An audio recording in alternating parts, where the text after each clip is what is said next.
面白いじゃねえか。तुमको Ninja sonic के साथ training लेने की जरूरत है। इस सलाह के लिए थैंक यू।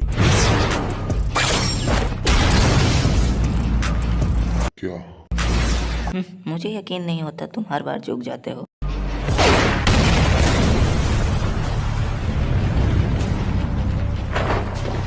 ईमानदारी से अभी।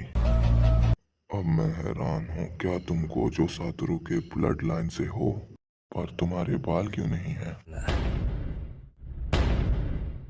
बस इतना कहते हो तुम मेरा मजाक उड़ाना चाहते हो। क्या हुए, भाग गया? उसने तो बस मेरा मजाक उड़ाया। अब मैं यहाँ गुस्सा हूँ। क्या तुम्हें तुम्हारी कमजोरी का पता है?